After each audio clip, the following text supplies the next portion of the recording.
Hello guys, good morning all. As promised, I'm back with the Hindu editorial vocabulary for 7th of May, that is for today. तो चलिए आज start करते हैं हम लोग अपना शब्दों के साथ का खेल। तो आज का जो हमारा पहला शब्द है वो है रेसस्टिकेटिंग। तो इसका जो मतलब होता है वो होता है पुनः होश में लाना, यानी कि रेसस्टिकेटिंग का मतलब होता है किसी भी चीज को या किसी भी वस्तु को पुनः होश में लाना, टू ब्रिंग समवन और समथिंग बैक टू लाइफ। जैसे कि हम लोग इसको याद कर सकते हैं 2019 के वर्ल्ड कप से, जो कि मैच पूरी तरह से खत्म ही हो चुका था कि जडेजा ने आके जब छक्के मारना स्टार्ट किया तो मैच पुनः वापस आ गया था। हम लोगों को जान में जान आ गया था कि मैच इंडिया के हाथ में आ गया है। वही है Jadeja heroics in World Cup 19 resuscitate the match. इसका सैनो एंड एंटोम से हमको इसको रिलेट करने की कोशिश करते हैं। सैनो जो होता है इसका रेजुविनेट होता है, रिस्टोर होता है, एनर्जाइज होता है, सेव होता है। ये सैनो का मतलब होता है समानार्थक शब्द, एंटोनिम्स का होता है विपरीतार्थक शब्द। चलिए विपरीतार्थक शब्द इसका देखते हैं। Destroy, extinguish, kill and suppress. एक एग्जांपल मैं आपको समझने के लिए डाल देता हूं जो कि सैनो और एंटो को अच्छे से समझ सके। टिप से याद करने की कोशिश करते हैं जो कि एकदम हमारे दिलों में बैठा हुआ ये टिप है। ऐसे भी हमारे यहाँ बिना टिप के तो कुछ काम होता नहीं है। चलिए टिप से ही याद करते हैं इसको। जडेजा के छक्के ने सेमीफाइनल में मैच को रेसस्टिकेट कर दिया था, बिल्कुल कर दिया था, क्योंकि बहुत पहले ही लग गया था कि मैच इंडिया के हाथ से बाहर हो चुका है। लेकिन वो तो जडेजा था जिसके छक्के ने इंडिया को मैच में पुनः वापस लाया, यानी कि उस मैच में फिर से लाइफ दे दिया। चलिए आज का नेक्स्ट वर्ड देखते हैं। आज का जो हमारा नेक्स्ट वर्ड है वो एक नाउन है जिसको बोलते हैं मलेज। मलेज एक वर्ड है जिसका मतलब होता है समस्या जिसे समझना कठिन हो, यानी कि the situation that are difficult to explain. वैसा प्रॉब्लम, वैसा समस्या जिसको समझना ही मुश्किल हो। आजकल जैसे न्यूज से आप लोगों को पता चल रहा होगा कि पहले कोरोना के कुछ सिम्टम थे, तो 7 से 14 दिन के अंदर वो सिम्टम दिखने लग जाते थे, तो लोगों को पता चलता था कि हाँ भाई मुझे डॉक्टर के पास जाना है। बट अब कोरोना ने भी अपने आप को टाइम और सिचुएशन के हिसाब से ढाल लिया एनवायरमेंट में। अब कोरोना को 7 से 14 दिन के अंदर भी नहीं पकड़ा जा पा रहा है, क्योंकि उसमें कुछ सिम्टम दिख ही नहीं रहे हैं। जब उसका टेस्टिंग हो रहा है तो फिर पता चल रहा है हाँ ये बंदा तो कोरोना पॉजिटिव है। इससे रिलेटेड मैंने एक एग्जांपल लिखा है, the infected person of corona will feel a generic मलेज। Corona से जो इन्फेक्टेड पर्सन होगा उसे अब खुद भी पता नहीं चलेगा कि उसे कोरोना हुआ है। इसका सिंपल सा मीनिंग यही है। चलिए इसका सिनोनिम्स देखते हैं। मलेज का सिनोनिम्स होता है unhealthiness, sickness, dysfunction and bug. Antonyms होता है healthiness, unconcern, optimism, comfort. Synonyms का एक बहुत ही आसान सा मैंने एग्जांपल दिया है, आई काउट ए स्टोमक बैग। मुझे पेट में क्या हुआ है खुद पता नहीं, बट पेट में कुछ हलचल सी हो रही है। इसका कहने का मतलब ये हुआ है, यानी कि समस्या जिसे समझना कठिन हो। टिप से इसको याद रखने की कोशिश करते हैं। कोरोना ने भी अब अपना फॉर्म चेंज किया हुआ है। पहले बता कर आता था और अब मलेज हो गया है, यानी कि पहले बता देता था 7 से 14 दिन के अंदर पता चल जाता था कि भाई हम तुम्हारे अंदर घुस चुके हैं, बट अब तो वो भी मलेज हो गया है, उसको समझना बहुत मुश्किल है। चलिए आज का हम लोग थर्ड वर्ड देखते हैं। तो हमारा जो थर्ड वर्ड है ये है ऑटाकी। आर जो है इसका साइलेंट रहता है जब हम प्रोनाउंस करते हैं, यानी इसको बोलेंगे ऑटाकी। ये है पार्ट्स ऑफ स्पीच के नाउन के अंदर आता है, जिसका हिंदी में शुद्ध हिंदी में मतलब होता है आत्मनिर्भरता, यानी कि सेल्फ सफिशिएंसी, इकोनॉमिक इंडिपेंडेंस। चलिए सेंटेंस से इसको रिलेट करने की कोशिश करते हैं। It is hard to say that the economy is in autarky state. ये कहना अभी बहुत मुश्किल है कि किसी भी देश की आर्थिक स्थिति जो है वो आत्मनिर्भर है। अभी सारे देश एक दूसरे पे डिपेंडेंट है। इनफैक्ट देश का छोड़िए, अभी इंडिया के ही सारे राज्यों का देखिए, सारे राज्य एक दूसरे पे डिपेंडेंट है, सेल्फ सफिशिएंट नहीं है। उसी से रिलेटेड मैंने दूसरा एग्जांपल दिया, no states of India is in autarky, sorry autarky. चलिए इसका सिनोनिम्स देखते हैं। Autocracy, despotism, monocracy, tyranny. And antonyms देखते हैं, democracy, sovereignty, autonomy and self rule.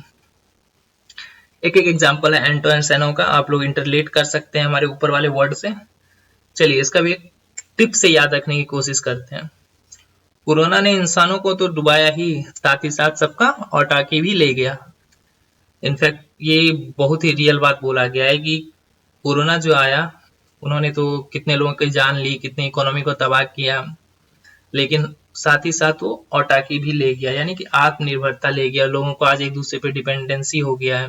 हमें डिपेंड रहना पड़ रहा है दूसरों को, किसी को पता नहीं कब किसका जॉब चले जाए, कब किसके साथ क्या हो जाए। सो ये हमारा आज का थर्ड वर्ड था ऑटाकी। चलिए फोर्थ वर्ड की ओर चलते हैं। तो हमारा जो फोर्थ वर्ड है आज वो है ओमिनस। ओमिनस तो नाम से ही पता चला कि एडजेक्टिव होना चाहिए, और इनफैक्ट ये एडजेक्टिव ही है। इसका मतलब होता है कुछ बुरा होने के संकेत, पोर्टेंडिंग एविल और हार्म। चलिए एग्जाम्पल से इसको थोड़ी सी समझने की कोशिश करते हैं। There was an ominous silence on the other side of the phone. आपको कहीं ट्रिप पे जाना है, माँ पापा को फोन कर रहे हैं, पापा बोले नहीं जाना है, तो आप जिद कर रहे हो कि मुझे जाना है जाना है जाना है, तो दूसरी टाइप साइड का फोन जो है वो साइलेंस हो गया, साइलेंस मोड पे चला गया। यानी कि वो नहीं तो हाँ बोल रहे हैं नहीं ना बोल रहे हैं। ऑब्वियसली इसका मतलब ना ही है, क्योंकि माँ पापा साइलेंस हुए तो यानी ना है भाई, वो जो बोले वो करो। वही एक एग्जांपल है। There was an ominous silence on the other side of the phone. Phone के दूसरे साइड पे कुछ बुरा होने के संकेत दिख रहे थे, मतलब उस टाइप का साइलेंस था। Cough with fever is ominous symptom nowadays. अगर आपको कफ के साथ फीवर आजकल हो गया है तो ये इससे बुरा कुछ होने का संकेत हो ही नहीं सकता है। कफ विथ फीवर, तो आजकल डायरेक्ट डॉक्टर के पास जाइए और मिलिए भाई। ये दो सेंटेंस हो गया हमारा ओमिनस से। चलिए इसका सिनोनिम्स देखते हैं। इसका सिनोनिम्स जो फर्स्ट है वो sinister, unfavourable, threatening, minacious. Antonyms देखते हैं। हीनस, स्ट्रेंज, अनअलार्मिंग, पोपिशियस। चलिए इसको टिप से हम लोग याद करने की कोशिश करते हैं। सर्दी खांसी के साथ अगर फीवर हो जाए अभी, तो इससे बड़ा ओमिनस साइन कुछ नहीं हो सकता है, जैसा कि हमने ऑलरेडी एग्जांपल से ही डिस्कस कर लिया था। चलिए चलते हैं आज के फिफ्थ एग्जांपल की ओर। तो हमारा फिफ्थ एग्जांपल क्या है? एक्सपैट्रिएट। एक्सपैट्रिएट ये भी पार्ट्स ऑफ स्पीच के एडजेक्टिव के अंदर आता है, जिसका मतलब होता है प्रवासी या निर्वासन, यानी कि एक्साइल और banish from her native country. यानी कि कोई माइग्रेंट वर्कर जो कि अपने जगह काम नहीं कर रहे, किसी दूसरे देश में जाके काम कर रहे हैं, उसको बोलेंगे हम लोग एक्सपैट्रिएट। जैसे कि a number of Indian expatriates can be seen in Dubai. Dubai, UAE, Saudi Arabia, ये सब जगह हम लोग अगर जाएं तो वहां पे a number of Indian people you will be able to see, वहां आप लोगों को बहुत सारे भारतीय लोग मिल जाएंगे। तो वही एग्जाम्पल है कि दुबई में हम लोग बहुत सारे भारतीय प्रवासी को देख सकते हैं, यानी भारत से जो निर्वासित लोग हुए हैं वो जाके दुबई में काम कर रहे हैं। चलिए इसको सिनोनिम्स क्या होगा? Emigrant, exile, migrant, refugee. Antonyms होगा रिपेट्रिएट, एक्सेप्ट, इंटरटेन और नेचुरलाइज। एक एग्जांपल से समझते हैं, इसका टिप से समझते हैं। एग्जांपल तो ऑलरेडी हमने डिस्कस कर लिया। अधिकतर माइग्रेंट वर्कर्स बिहार या यूपी के ही एक्सपेट्रिएट्स हैं, और वही बिहार गवर्नमेंट अभी अपने एक्सपेट्रिएट्स को वापस बुलाने में डर रही है कि कहीं वो लोग साथ में कोरोना लेकर ना आ जाए, बट ये तो सरकार की जिम्मेदारी है, उन्हें तो बुलाना ही पड़ेगा। चलिए चलते हैं सिक्स्थ वर्ड की ओर। तो हमारा जो आज का सिक्स्थ वर्ड है वो है रिटोरिक। उसको क्या बोलते हैं? रिटोरिक। ये भी पार्ट्स ऑफ स्पीच के एडजेक्टिव के अंदर आता है। इसका मतलब होता है प्रभावी लेखन की कला, यानी कि आप कुछ लिख के या कुछ बोल के लोगों को कितना प्रभावित कर सकते हैं, उसी विशेषता को हम लोग रिटोरिक बोलते हैं। द आर्ट ऑफ स्पीकिंग और writing effectively. Journalism suits them who is very rhetoric, यानी कि जर्नलिज्म उसे ही सूट करता है जो बहुत अच्छा रिटोरिक है, जिसके पास रिटोरिक कैपेसिटी, यानी कि वो बहुत अच्छा बोल सकता है, बहुत अच्छा लिख सकता है। वही लोग मैक्सिमम जर्नलिस्ट लाइन में जाते हैं, जर्नलिज्म के लाइन में जाते हैं। It is hard to find a rhetoric person like Bal Gangadhar तिलक। हाँ, बाल गंगाधर तिलक के बारे में तो आप लोगों ने सुना ही होगा, लाल बाल पाल के बारे में। उनके पास ये रिटोरिक कैपेसिटी थी, यानी कि उनके पास प्रभावी लेखन की कला भी थी और प्रभावी बोलने की भी कला थी, जिसके कारण ही वो एक बहुत बड़े नेता के रूप में उभर कर आए। चलिए इसका सिनोनिम्स देखते हैं। सिनोनिम्स होता है हाइपरबोल, बॉम्बास्ट, ऑरेटोरी, वर्बोसिटी। एंड एंटोनिम्स है क्वेट, कॉन्सियसनेस, इनआर्टिकुलेटनेस, अनअफेक्टेड। टिप से याद रखने की कोशिश करते हैं। सेम बाल गंगाधर तिलक का ही टिप है। बाल गंगाधर तिलक के रिटोरिक क्वालिटी के कारण ही उन्हें सबका फेवरेट बनाया। ऑब्वियसली वो सबके फेवरेट थे। वो कितने सारे जनरल मैगजीन्स लिखते थे, कितने सारे जगह स्पीच जाके देते थे। आप लोगों ने हिस्ट्री में तो ये पढ़ा ही होगा। चलिए चलते हैं आज के नेक्स्ट वर्ड की ओर।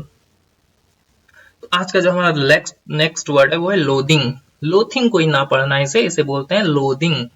ये पार्ट्स ऑफ स्पीच के नाउन के अंदर आता है, जिसका मतलब होता है घृणा करना, टू हेट समबडी और समथिंग, किसी चीज से घृणा करना या किसी लोग से घृणा करना।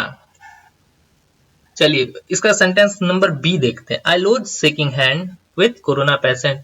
कोरोना पेशेंट कोरोना से तो उबर के आ जाएंगे, लेकिन फिर भी लोगों को उससे हाथ मिलाने में घृणा होगी, लोग उससे हाथ मिलाने में घृणा करेंगे। वही है यहाँ पे सेकंड एग्जांपल, मुझे घृणा होगी हाथ मिलाने में कोरोना पेशेंट के साथ। ठीक है, चलिए इसका सिनोनिम्स एंड एंटोनिम्स देखते हैं। सिनोनिम्स होता है antipathy, disgust, detestation, hatred. Antonyms होता है desire, appetency, disposition and appetite. Tip से याद रखने की कोशिश करते हैं। तो अभी सबसे ज्यादा याद आने वाला चीज क्या है? कोरोना, क्योंकि मैंने कल भी बताया था इंडिया में दो चीज बहुत फेमस है कोरोना से पहले, क्रिकेट, और क्रिकेट के बाद अभी कोरोना। कोरोना तो इंसान का साथ छोड़ देगा, उसको आजाद कर देगा, मतलब लोगों की नजर में वो फिर भी लोदिंग ही होगा, ऑब्वियसली होगा। वो कोरोना से आजाद हो सकता है, लेकिन लोगों की नजर में वो फिर भी कोरोना पेशेंट ही रहेगा, उसके पास जाने में लोग डरेंगे, और ये भी हो रहा है, ये हकीकत है अभी। चलिए चलते हैं आज के लास्ट वर्ड की ओर। तो आज का जो हमारा लास्ट वर्ड है वो है रमबक्सस। इसको बोलते हैं रमबक्सस, रमबक्सस। बन नहीं बोलना है, बक्सस बोलना है इसको, बंगसस, रमबक्सस। प्रोनाउंसिएशन को थोड़ा एक बार गूगल पे जाके इसको देखे, बहुत अच्छा प्रोनाउंसिएशन है। ये पार्ट्स ऑफ स्पीच के एडजेक्टिव के अंदर आता है, जिसको बोलते हैं नियंत्रण से बाहर, आपे से बाहर, यानी डिफिकल्ट टू कंट्रोल और handle. A pair of rambunctious children. जो लोग दो भाई बहन होंगे उनको ये पता होगा, ये इससे वो रिलेट कर सकते हैं कि कैसे बचपन में वो लोग लड़ाई करते थे, तो लोग आके बोलते थे ये दोनों बिगड़ा हुआ है, ये लोग नियंत्रण से बाहर है, इन लोग पे किसी का कोई कंट्रोल नहीं है। इनफैक्ट मेरे साथ भी ऐसा हुआ है। So a pair of rambunctious children, यानी नियंत्रण से बाहर एक जोड़े बच्चे। If India will not be able to control corona, it will become rambunctious. अगर इंडिया, भारत, हमारा देश जो है कोरोना को कंट्रोल अभी नहीं कर पाया, तो फिर ये नियंत्रण से बाहर हो जाएगा, फिर इसको कंट्रोल करना किसी के बस की बात नहीं होगी। चलिए इसका सिनोनिम्स देखते हैं। Rough, uncontrollable, fierce, ungovernable. Antonyms देखते हैं। Orderly, introvert, shy and dignified. Which course of action is uncontrollable. Synonyms को एक देख लेते हैं, मतलब उसका कोर्स, वो जो काम करता है, उसका जो काम करने का तरीका है, पे किसी का कोई कंट्रोल नहीं है, वो यानी वो नियंत्रण से बाहर, आपे से बाहर जाके काम करता है। टिप देखते हैं इसका, बहुत ही इंटरेस्टिंग टिप है, रिलेट कर लेना जिसको इसको कर पाना, कर जो लोग कर सकते हैं इसको रिलेट। जब लोग प्यार में रमबक्सस होते हैं, जिंदगी उसके नियंत्रण से बाहर हो जाती है। यानी कि जो लोग प्यार में नियंत्रण से बाहर जाते हैं, जिंदगी उसके नियंत्रण से बाहर हो जाती है, यानी कि वो किसी का नहीं रहता। चलिए गाइस, आज का वर्ड हम लोग यहीं पे खत्म करते हैं। ये 8 वर्ड मुझे पता है बहुत हेक्टिक हो जाता है आप लोगों के लिए, but still you have to watch this, क्योंकि किसी भी कंपटीशन में जाइए एंटो, सीनो, और ये वर्ड का मीनिंग बहुत ही इंपॉर्टेंट है, क्योंकि बिना वर्ड का मीनिंग जाने आप लोगों को एंटो, सीनो कितना याद कर पाओगे, ज्यादा से ज्यादा, और इसका कोई लिमिट नहीं है। इसलिए हम लोग डेली एडिटोरियल से उठाते हैं ये कुछ एक वर्ड और इसको एक्सप्लेन करते हैं। So I hope you will like the video. So if you like the video, do like, comment, share and subscribe the channel। और हाँ, बेल आइकन दबाना ना भूलें, जो कि आपके पास नोटिफिकेशन पहुंचते रहे। और मैंने पहले भी बोला है कि ये लेक्चर हमेशा आप लोगों को मैक्सिमम 8 to 9 के बीच आ जाएगी, यानी कि 9 AM से पहले ही ये लेक्चर आपके पास आ जाएगी, जो कि सुबह सुबह उठ के आप लोग कम से कम 8 से 9 वर्ड को अच्छे से मेमोराइज कर सको। मेमोराइज नहीं करना है, मैंने लेक्चर के स्टार्ट में बोला है शब्दों के साथ खेलना है। और किसके साथ खेलना है? टिप के साथ। शब्दों को बॉल बनाओ और टिप को बैट बनाओ और खुद हिट करो, छक्के चौके लगाओ। चलिए guys, thank you all. I hope you will like the video. Thank you.